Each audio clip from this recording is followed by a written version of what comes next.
नमस्कार, आदाब, सत श्री अकाल दर्शकों। आप जुड़ चुके हैं इनसाइड प्रेस न्यूज़ के साथ। इस समय लेट आवर में आने का हमारा ये मकसद था कि हम आपको ये बताना चाहते थे कि हिंदुस्तान में जहाँ एक तरफ वुमेन एम्पावरमेंट की बात की जाती है, साथ ही साथ बेटी बचाओ बेटी पढ़ाओ की बात की जाती है, तो ये सब कुछ सिर्फ एक खोखले दावे हैं गवर्नमेंट के। ज़मीनी हकीकत पर ऐसा कुछ नहीं हो रहा है।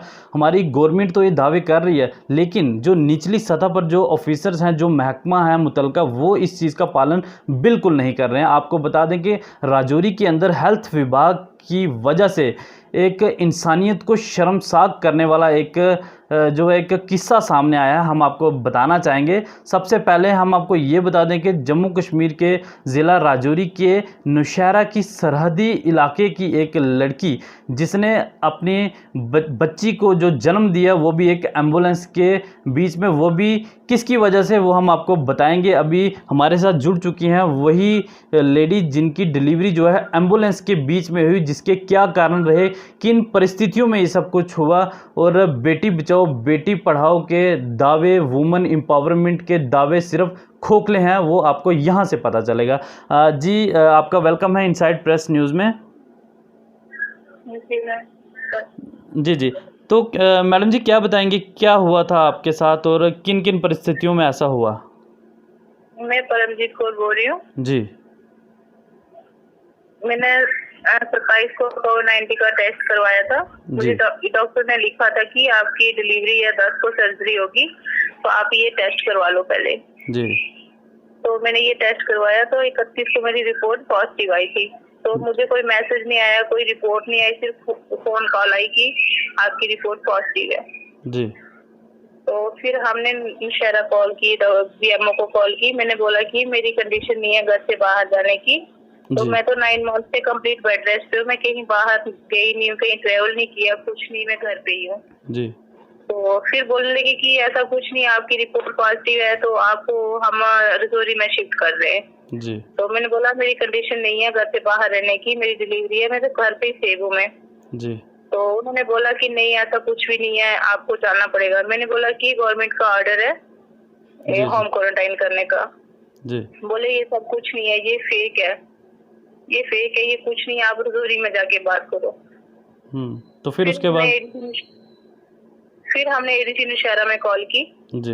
तो उनसे मैंने जब कॉल की तो बोलते कि कौन बोल रहे हो, क्यों यहाँ पे कॉल की। मैंने बताया ऐसा ऐसा ये सब है, तो बोलते कि यहाँ पे किस लिए फोन किया, ये हमारा काम नहीं है, ये हेल्थ डिपार्टमेंट वालों का काम है। ये आपसे ये चीज़ आपसे एडीसी नौशहरा ने कही? हाँ जी।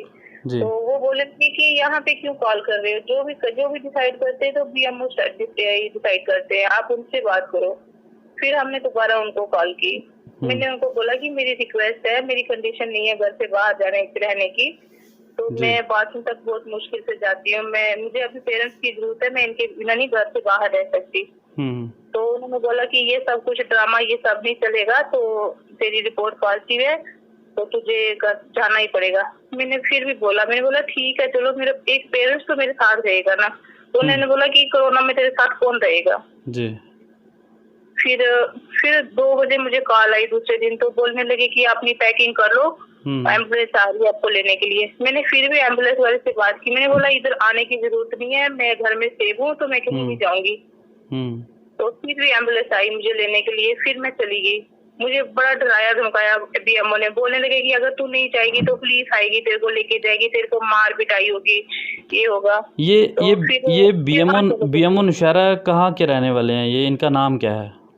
ये इतना मुझे पता नहीं है जी। तो मुझे उस नंबर से कॉल आई थी, तो मैंने इसलिए उनसे बात की थी उस नंबर पे दोबारा। अच्छा। फिर मुझे रजौरी ले गए। रजौरी हॉस्पिटल, डिस्ट्रिक्ट रजौरी का जो हॉस्पिटल है, वहाँ बाहर मुझे 1 घंटा एम्बुलेंस में बिठाया गया। अच्छा। वहाँ कोई डॉक्टर नहीं, कोई कुछ भी नहीं। फिर उन्होंने कभी बोलते इसको यूथ हॉस्पिटल में भेजते हैं, फिर बोलते इसको जीएमसी में रखेंगे, फिर बोलते नहीं इसको जो जीएमसी वुमेन हॉस्टल है वहाँ पे छोड़ गया एम्बुलेंस को। तो फिर वहाँ पे छोड़ के आए मुझे। आपको इसी तरह से एम्बुलेंस के अंदर ही बिठा के रखा गया?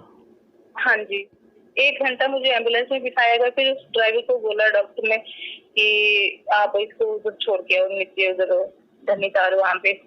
ठीक है। तो फिर वहाँ पे मुझे छोड़ के आए। फिर एक रात में वहाँ पे रही। ना तो वहाँ पे खाना ना कुछ। रात को जब मैं गई वहाँ पे तो दाल चावल दिएगी मुझे। फिर मुझे तो बाहर क्या से हेल्थ जो हेल्थ विभाग के जो लोग थे उन्हें तो मालूम है कि आपका 9 मंथ है, आप प्रेग्नेंट हैं और आपको वो डाइट मिलनी चाहिए जो एक प्रेग्नेंट वुमन को मिलनी चाहिए। कुछ भी नहीं। फिर मैंने कॉल की, मुझे बाहर से एक नंबर पे कॉल आई तो मैंने उस पर बैक कॉल की। मैंने बोला कि मुझे ये खाना नहीं चाहिए, मुझे 2 चपातियां दे दो, मैं राइस नहीं खा सकती अभी। ठीक है। तो उन्होंने बोला कि अभी तो हो गया खाना और कल से आपको मिलेगी तीनों टाइम, लेकिन अभी तो मिल गया खाना, अभी कुछ नहीं तो मिलेगा। क्या फिर आप मैंने वो आपको रात को खाना नहीं मिला? मिला था, दाल चावल मिले थे, फिर मैंने वो नहीं खाए। अच्छा। फिर मैंने रात को खाना नहीं खाया, मैं ऐसे ही रही। फिर मैंने बोला मैंने मेडिसिन लेनी है, मुझे दूध चाहिए। जी। तो बोलते कि यहाँ पे अभी दूध तो कुछ नहीं है, जो भी यहाँ जिसको चाहिए तो वो खुद पेमेंट लेता है यहाँ से। ओके। फिर उसके बाद? फिर सुबह ना चाय ना कुछ। फिर वहाँ पे ना कोई नर्स कंपाउंडर डॉक्टर कोई कुछ भी नहीं, पूरा दिन ऐसे ही। फिर दिन को 2:30 बजे खाना आया वहाँ पे। अच्छा। वो तो फिर खाना आया, उसके बाद मुझे प्रॉब्लम होगी, मुझे लेबर पेन स्टार्ट होगी। ठीक है। तो फिर जब मैंने एक डॉक्टर का मेरे पास नंबर था, उनका नाम था डॉक्टर गुलाम, यही नाम था उनका शायद। ठीक है। तो मैंने उनको कॉल की कि मुझे ऐसे प्रॉब्लम हो रही है, बाहर कोई नर्स डॉक्टर कोई भी नहीं है वहाँ पे। तो बोलते ठीक है मैं कॉल करता हूँ हॉस्पिटल में, तो एम्बुलेंस आएगी तो आपको हॉस्पिटल ले जाएगी। ठीक है। मैंने 3 बजे कॉल की और 4 बजे एम्बुलेंस आई मुझे लेने के लिए। 1 घंटा आप पेन में रहे वहाँ पे? आपको पेन होती रही? और मेरी इतनी कंडीशन खराब थी कि मेरा सामान भी उठा के एम्बुलेंस में नहीं रखा किसी ने। अच्छा। फिर वो जो एम्बुलेंस वाला ड्राइवर था उसने उठाया मेरा सामान और उसने गाड़ी में जाके रखा। जी। तो फिर मुझे हॉस्पिटल ले गए। हॉस्पिटल के बाहर मैं 4 घंटे एम्बुलेंस में बैठी रही। इतनी प्रॉब्लम थी मुझे, इतनी प्रॉब्लम थी कि ना कोई डॉक्टर नर्स कंपाउंडर कोई भी नहीं आया, सब भी वहीं पे थी। आते देख के चले जाते, ऐसे जैसे किसी को कोई तमाशा देख रहा होता है। तो फिर कोई भी नहीं आया। फिर 4 घंटे के बाद एक डॉक्टर आया, एक नर्स है, उसने मुझे पेन किलर इंजेक्शन दिया। तो वो बोलते तेरा रेफर कर दिया, तेरा रेफर बना दिया जम्मू का, तो इंजेक्शन लग गया तो जम्मू पहुंच जाएगी, तेरी डिलीवरी को अभी टाइम है। अच्छा। तो फिर 8 बजे उन्होंने ये बात बोली। तो शाम 4 बजे से लेकर 8 बजे तक आप जीएमसी में रहे और एम्बुलेंस के बीच में? मैं बाहर एम्बुलेंस में बैठी रही और धूप में, इतनी कड़क धूप में? हाँ जी। तो फिर उसके बाद वहाँ से जब उन्होंने रेफर किया, एक ड्राइवर अकेला था, उसने बोला कि डॉक्टर को अगर चाहे तो यहाँ पे भी आपकी डिलीवरी हो सकती है, चलो मैं एक भगवान के सहारे में आपको लेके जा रहा हूँ। जी। तो उसने ये बोला कि ये मत सोचना कि एक ड्राइवर है, ये सोचना कि मेरा भाई मेरे साथ जा रहा है। जी जी। फिर वो लेके आया मुझे। तो आपके साथ जिस तरह से आप बता रहे हो कि क्वारंटाइन सेंटर में और कोई नहीं था, जो कोविड केयर सेंटर था जो, तो आपके साथ उस समय आपका कोई अटेंडेंट था क्या? कोई भी नहीं था। अच्छा। फिर मैंने घर पे कॉल की, मैंने अपने हस्बैंड को बुलाया, वो रास्ते से बैठे गाड़ी में। अच्छा। तो फिर वहाँ से मेरी इतनी हालत खराब होगी, मैंने बोला कि मैं जम्मू नहीं पहुँच सकती, आप मुझे सुंदरबनी हॉस्पिटल ले चलो। जी। जब हम सुंदरबनी पहुंचे, मेरी इतनी हालत खराब होगी कि मुझे एम्बुलेंस में डिलीवरी होगी। वहाँ का स्टाफ सभी बाहर खड़ा तमाशा देख रहा था मेरा। अच्छा, मुझे बताओ कि जब आप सुंदरबनी में पहुंचे तो सुंदरबनी के जो डॉक्टर थे, जो सब डिस्ट्रिक्ट हॉस्पिटल है वहाँ का जो प्रशासन है, उसका क्या रवैया रहा? उन्होंने आपके साथ किस तरह का कोऑपरेशन किया? कुछ भी नहीं, कोई मेरे पास नहीं आया जी। कोई डॉक्टर, कोई नर्स, कोई भी नहीं मेरे पास आया। सभी आते देख के बाहर से एम्बुलेंस से चले जाते। ड्राइवर ने इतना बोला, मेरे हस्बैंड ने इतना बोला कि पेशेंट को देखो, पेशेंट की डिलीवरी होने वाली है, तो बोलते नहीं। फिर उन्होंने एक पेज लिया, उसमें रेफर बना के बोलते कि हमने आपको यहाँ से रेफर कर दिया, आप घूमने चले जाओ। आपको सुंदरबनी से भी रेफर किया? हाँ जी। आप मुझे बताओ कि क्या आपको सुंदरबनी जो हॉस्पिटल है वहाँ पे अंदर लेके गए थे आपको? बिल्कुल नहीं, मैं जैसे एम्बुलेंस में थी वैसे ही थी। एम्बुलेंस से मुझे नीचे उतारा नहीं गया। अच्छा, नहीं उतारा गया। तो जो हॉस्पिटल के जो कुछ सुंदरबनी हॉस्पिटल के कुछ डॉक्टर थे जो आपके पास आए हों? कोई भी नहीं आया। अच्छा, कोई भी नहीं आया वहाँ पे। तो फिर उसके बाद जब आपको पेन वगैरह हुई, जब आपको वहाँ से रेफ़र किया गया जम्मू की तरफ, तो किस जगह पे डिलीवरी हुई? वहाँ से रेफ़र किया गया मुझे। तो वहाँ के जो सुंदरबनी के एडीसी है वो वहीं पे खड़े मोबाइल चला रहे थे। अच्छा। मेरे हस्बैंड उनके पास गए, उन्होंने बोला कि डॉक्टर को बोलो मेरी वाइफ की डिलीवरी हो रही है कि डॉक्टर को जाए उनके पास। बोलते हाँ हाँ देख रहे हैं, सब देख रहे हैं, बस इतना बोल के फोन चलाते जाते वो चले गए। अच्छा। तो उसके बाद वहाँ से रेफर बना के दे दिया। फिर एम्बुलेंस वाले ने गाड़ी स्टार्ट की, तो उसने यही कोशिश की कि मैं कहीं इनको पहुंचाऊं। तो फिर मुझे रास्ते में डिलीवरी होगी। अच्छा। और एक ड्राइवर थे मेरे साथ और एक मेरे हस्बैंड थे, इन दोनों के वहाँ मेरी डिलीवरी हुई है। अच्छा जी।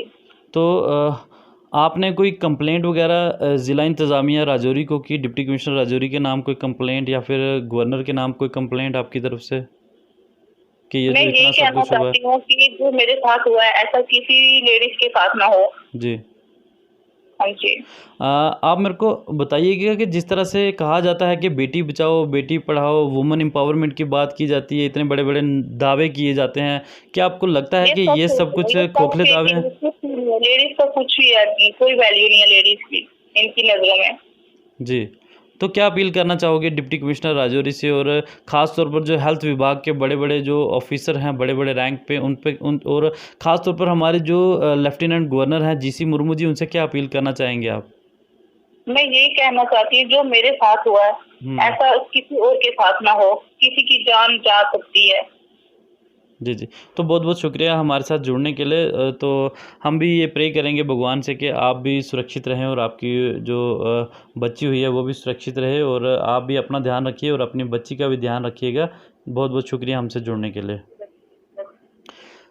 तो दर्शकों आपने खुद ही सुन ही लिया इस कॉल के माध्यम से। अभी हम बात कर रहे थे उस जाबाज़ लड़की से जिसने हिम्मत नहीं हारी और एक एम्बुलेंस के बीच ही जो है एक बच्ची को जन्म दिया। हम दाद देते हैं उस एम्बुलेंस के ड्राइवर को जिसने इतनी हिम्मत करके इस जो ये प्रेग्नेंट वुमन थी इसको जम्मू तक पहुंचाने की कोशिश की। लेकिन हम बड़े अफसोस है हमें कि अफसोस से हमें कहना पड़ रहा है कि जो यहाँ का हेल्थ विभाग है, बड़े बड़े दावे करने वाला हेल्थ विभाग, और जीएमसी का बोर्ड लगाने से सिर्फ जीएमसी नहीं बना जाता।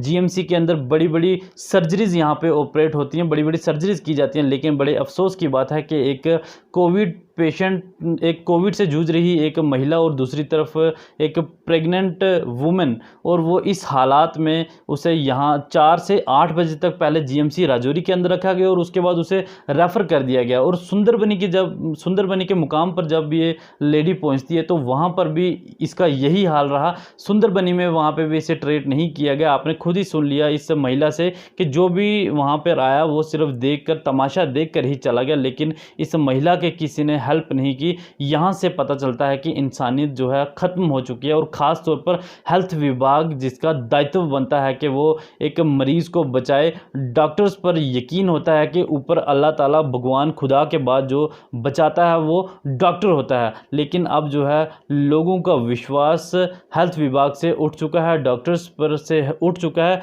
कुछ चंद ऐसे डॉक्टर हैं जो कि पूरे डॉक्टर्स के प्रोफेशन को जो है बदनाम करते हैं। तो इसलिए हमारी ये अपील रहेगी डिस्ट्रिक्ट एडमिनिस्ट्रेशन राजौरी से कि ख़ास तौर पर जो ऐसे डॉक्टर जो कि जिनकी नेग्लिजेंसी की वजह से इस तरह से हो रहा है आए दिन, और ख़ास तौर पर एक महिला जिसका 9वां मंथ था और जिसकी डिलीवरी थी, और उस महिला के साथ अगर ऐसा हो सकता है तो आप खुद सोचिए कि इस हॉस्पिटल में, इस जीएमसी हॉस्पिटल में और क्या क्या होता होगा। तो हमारी ये अपील रहेगी यहाँ के लेफ्टिनेंट गवर्नर से कि इस तरह के जो मामले सामने आते हैं उस पर एक कमेटी बिठाई जाए और देखना चाहिए कि इस तरह के मामले आखिर क्यों हो रहे हैं। और ख़ास तौर पर डिप्टी कमिश्नर राजौरी नज़ीर अहमद शेख वो खुद जो है इस केस की तरफ जो थोड़ी नज़रसानी करें और जो भी कल्प्रिट्स पाए जाते हैं जिनकी वजह से ये दुर्दशा हुई है, ये हालत हुई है, उन लोगों के खिलाफ सख्त से सख्त कार्रवाई की जाए। अपने साथी राजेश कुमार के साथ जम्मू कश्मीर के राजौरी से इनसाइड प्रेस न्यूज़ के लिए मैं अंकित केसर।